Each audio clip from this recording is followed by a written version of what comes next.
All right, we're going to try to keep things moving.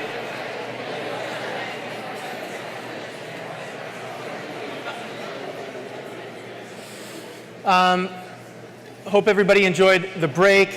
Lots of good energy coming out of the first set of conversations. I want to thank a few people for just grabbing me and offering on-the-spot feedback. Really helpful. We will, of course, be collecting feedback via surveys and anecdotes at the end of the day tomorrow. Extremely excited about all of our speakers, but especially Jessica Naeve from LinkedIn, who's going to be our next speaker. As many of you know, well, I guess I would ask, how many of you feel like you've benefited in some way from the integration that Evertrue has built with LinkedIn? Okay, so what's cool about that integration in my mind is that it really does, it wouldn't have happened if it weren't for the world of advancement, alumni connections, relationships, and so forth. I was doing a business plan called Evertrue, which was named after Brown's fight song during my final semester of business school. And one of the things that I realized as I learned about this advancement sector was that there was a massive issue with data quality. I kept getting spreadsheets from Brown about my classmates to reach out to in advance of my 5th reunion, and I called them up and I said, guys, all this information's out of date. And they said, we know it's a huge problem. But as you start looking at the fields that they had in their database, so many of them were being filled elsewhere. They weren't being filled in the database, but this was 2010. LinkedIn was growing really rapidly. Facebook was maturing, and it was clear that this idea that we could send postcards to remind people to update our address when they move, it was going away. And so a business school classmate of mine was taking a product manager job at LinkedIn. We met for coffee before graduation. I showed him what we were up to, and he said, this makes so much sense. There's got to be a way to start integrating what we're doing and what you have as a vision for Evertrue. And so a lot of the conversations today are designed to bring in people from the for-profit sales and marketing world and then try to bridge that to the world of advancement. The great thing about Jessica in her role at LinkedIn is that she runs the education vertical at LinkedIn. And so while LinkedIn is absolutely one of the leaders in the social media world, in the marketing and sales world, she, from her purview there, is focused on the world of education. Most of her work and her team's work at this point has been centered around enrollment management and admissions. They've had tremendous success helping institutions recruit students, leveraging data on profiles within LinkedIn in a way that attracts them to apply. While we have really seen a lack of LinkedIn investment as it relates to ad spend, content, and some of the strategies and tactics that Jessica will talk about today in the advancement world, I think this is another one of those talks that hopefully on Monday you can try something new, test something new. There is so much that you can do with LinkedIn that is just not even being attempted in advancement today, and I hope that this talk inspires you to give some of that a shot. So without further ado, please welcome Jessica Naeve from LinkedIn. Thank you. Thanks so much. Thanks so much, Brent. It's a similar reason that actually brought me to LinkedIn in this role. Just the idea of how LinkedIn's been helping schools to do so many functions and yet is only just tipping that giant iceberg, just hitting the very, very edge of where we could be even more helpful in this space. Seeing where all the trends are going in terms of, demanding better outcomes, understanding those outcomes, and then being able to share and build on what's working in a more data-driven way. Again, I'll walk through how we're approaching that. But that opportunity and that place where LinkedIn can really change the world is exactly what brought me to this space also. And seeing how, the data is there, so what are we going to do with it? How are we going to make it more accessible? So the very basis of what LinkedIn is and has built, we're calling the economic graph. And the idea is, how do you take all of the components of the professional world and aggregate all of the major pillars of those in one place.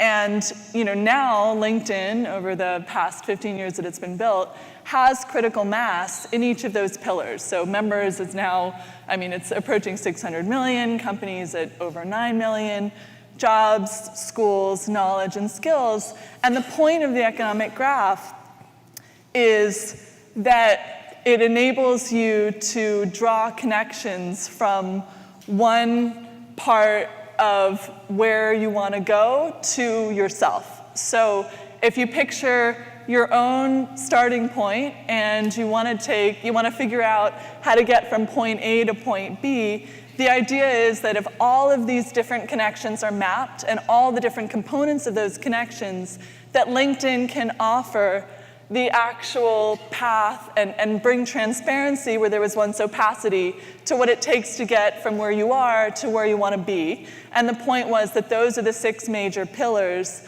of that actual connection.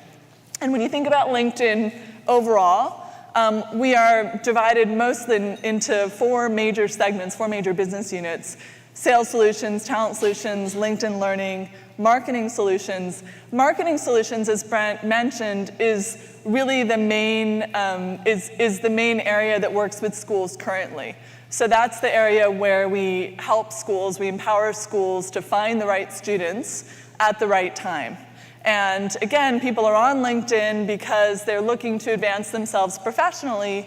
So this is a very native and logical place for schools to find students and then explain to them the educational opportunities at that point in time.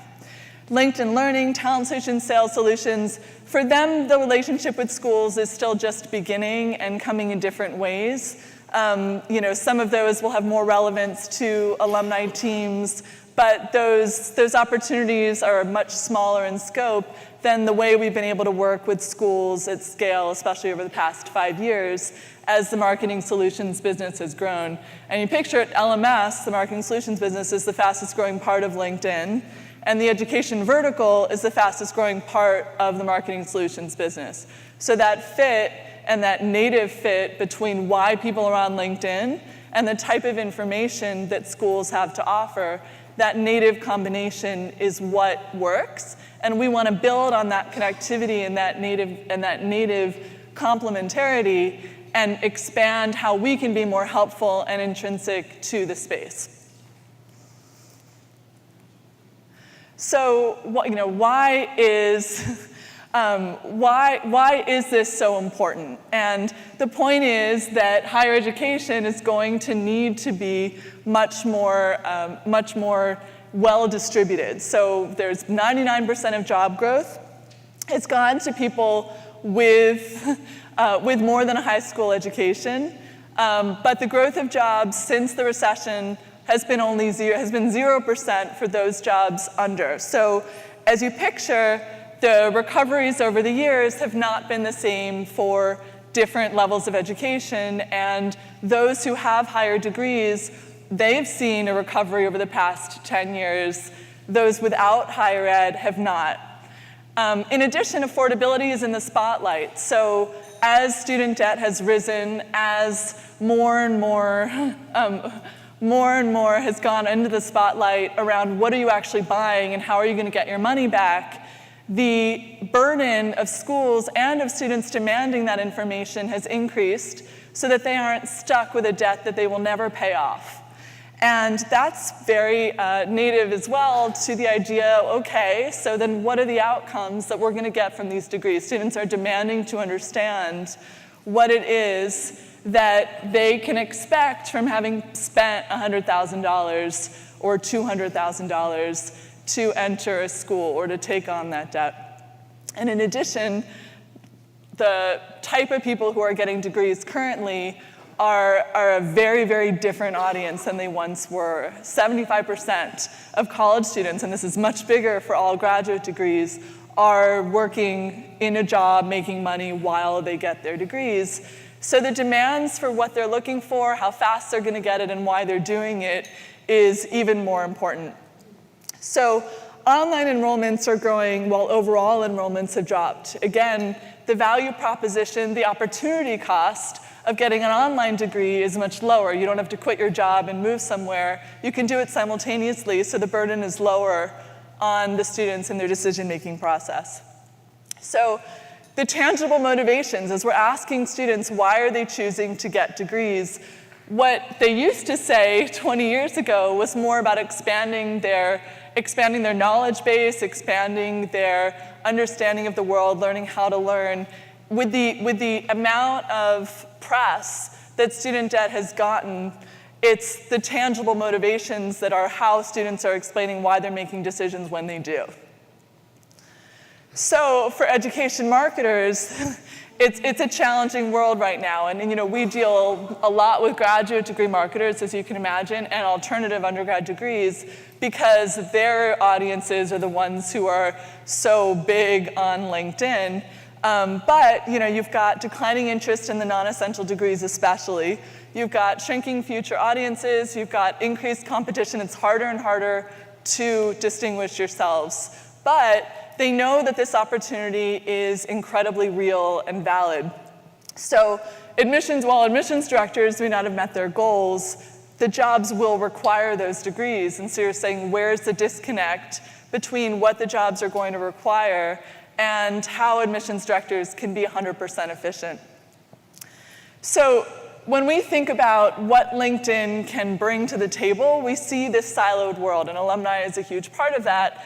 We see how in schools, the information that schools have about applicants is robust. They've got the whole history, they've got previous work experience, they've got location, they've got geography, they've got interests and previous curricula, and then they've got a whole bunch of data about students. I mean, the best data about students. They've got start date and majors and course curricula, extracurriculars, all in one place. And then it drops off completely, and alumni teams are independently gathering or attempting to gather periodically. They've got great information about first jobs in many cases, but it drops off significantly as students get further and further away from their graduation date. And alumni are looking at this data in a silo in nearly every school that we've interacted with. And where we see the big opportunity for LinkedIn is to help bring together these silos. So the idea is a connected school, and LinkedIn has been relatively passive about how we've gone about this. So it's been indispensable to each of these teams. We know alumni teams are using LinkedIn in nearly all of the functions that they do. We know admissions teams are using LinkedIn to scope out applicants and verify them and see how they look and present in that professional profile. Obviously, the marketing teams are using LinkedIn, and the development teams are as well. And we're seeing, and of course, career services is one of our key usage cases as well. So you see all these different parts of schools operating alone, collecting their own data, and using LinkedIn in a vacuum in their own silo. Especially business schools, they've been saying that admissions teams are relying on LinkedIn profiles, and that they prefer applicants who have robust profiles. So when we think about how we're going to improve these processes, we say, okay, well, are these functions working? And they are increasingly relying on LinkedIn for the application info, but how can we help connect that to the rest of what students are doing on LinkedIn? And we know students are also using LinkedIn from their end in that application process. So they're looking to friends, they're looking to peers to be their key influencers in that decision-making process. So when we think about where LinkedIn can play better, we know the students are using it, we know the admissions teams are using it, we know the alumni are using it. How can we empower these schools to bring those constituents together and to benefit from them? Because as much as the school can be a great communicator about why their school is the best one in the market, it's a much more compelling case to do that alongside your alumni who you know all about and who are there advocating for what the outcomes are going to be from the degrees. And this is the idea of the connected school. So you can create, oops, too many clicks. So you create a virtuous cycle of data flow that benefits both schools and students. And the idea, again, is you encourage students to get on LinkedIn. You have them using LinkedIn while they're at school. They incorporate data about extracurriculars, about usage, about all of the courses they're taking. And then you guys get to be the beneficiaries of that data when they graduate, because what LinkedIn is investing in now is a dashboard that enables you to actually have that data in a way that is material and useful to you. So I'm going to skip ahead. When you think about how to do that, there are two different functions that will help. And again, there's what you want to do is take the organic side of how you're interacting with students and the paid side and combine them in one place. So organic side is you want to get your alumni, ideally as they're graduating, to put their data on LinkedIn. You want to have them properly attribute their school on the education section of the LinkedIn profile. And then you are able to access that data through the alumni tool and be able to communicate with them. We're investing in two things right now. One is this dashboard that's in pilot phase that I'm hoping we're gonna make a success and roll out. The other is groups. So you're thinking about how you're going to keep track of your alumni. The idea is you want to get them in a cohort group when they start at school, and then you're going to be able to communicate with them over time. And you want to get them properly attributing the education on their profile.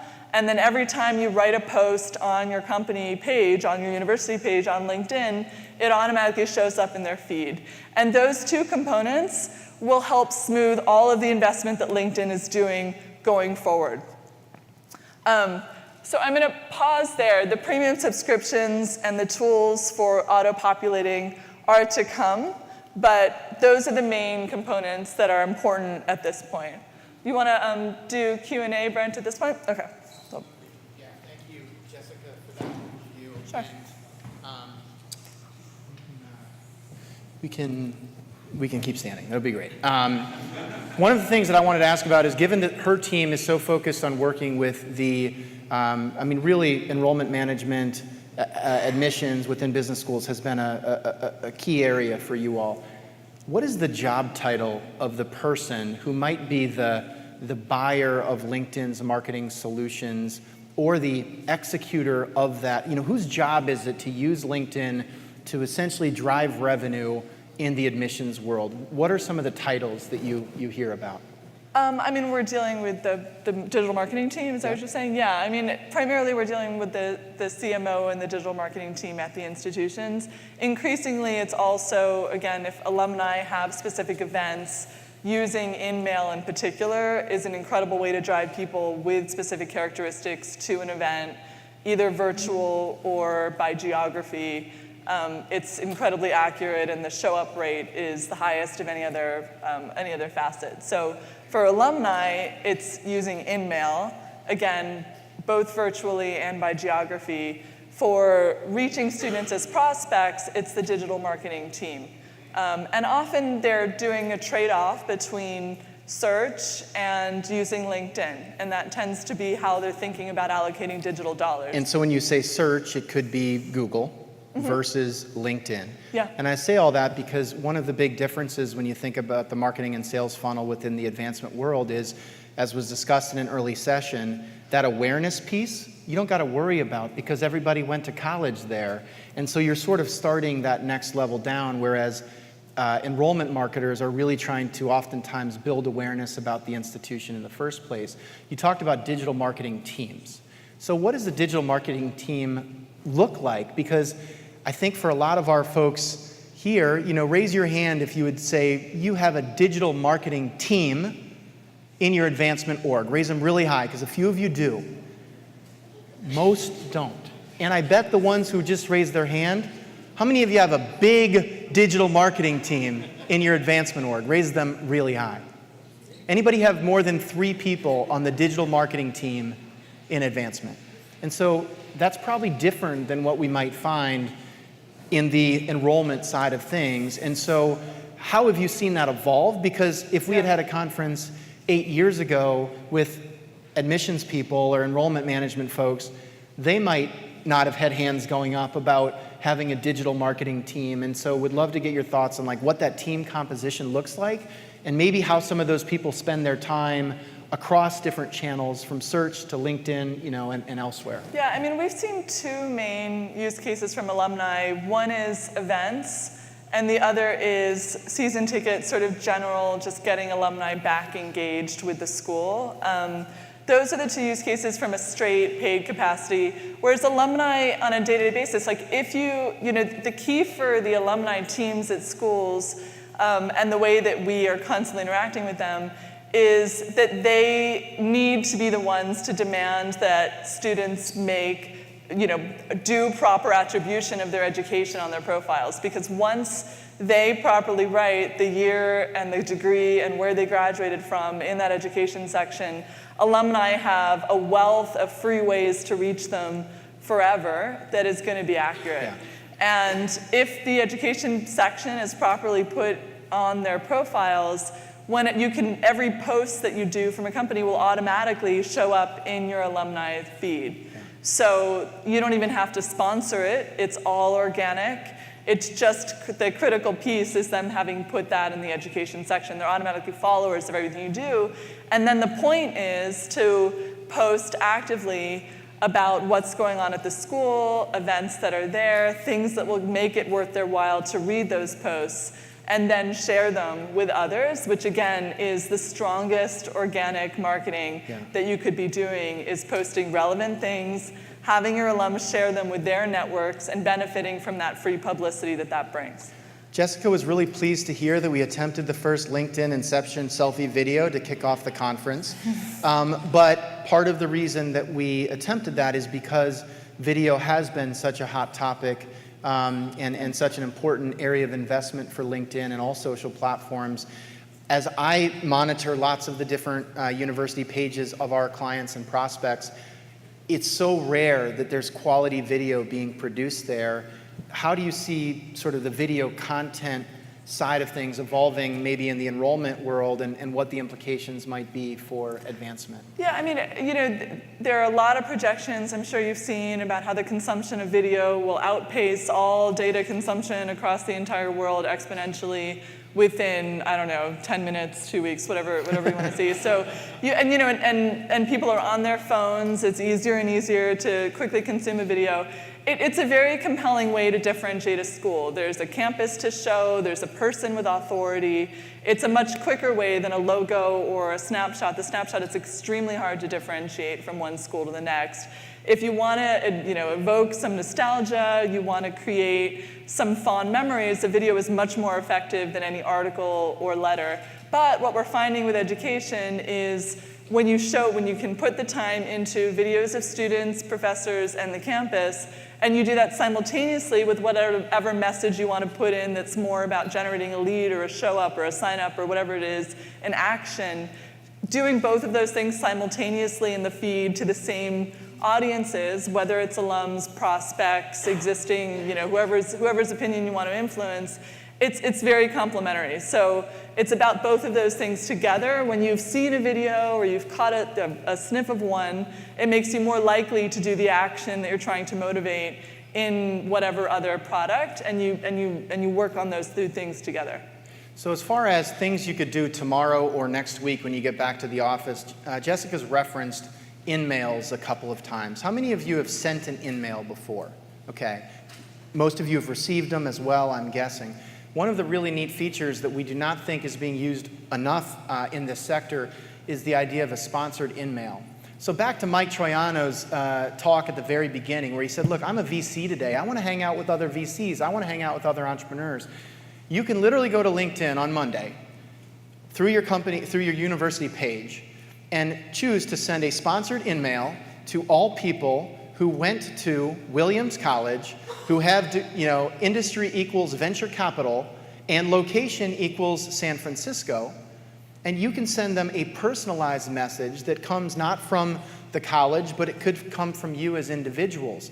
So when you think about driving attendance to events, especially if there's anything industry-oriented, it is the world's best database. And for years we've been saying, geez, we have so many of you saying, but Brent, if we could just download all the data from LinkedIn, then we could put it in our systems, and then we could send an email to all the venture capitalists in San Francisco. And to you I say, you can send a message to all of the venture capitalists in San Francisco already using tools like sponsored InMail and just cutting out a lot of that data transfer work that holds us back. Yeah, I mean, the ideal combination, you identify some key alums who are successful in whatever industry and geography you're looking at, and you, through using the alumni tool that's free on everybody's university page, and then you have them be the featured attraction for, potentially a more junior networking event or just a networking event in the industry in the area.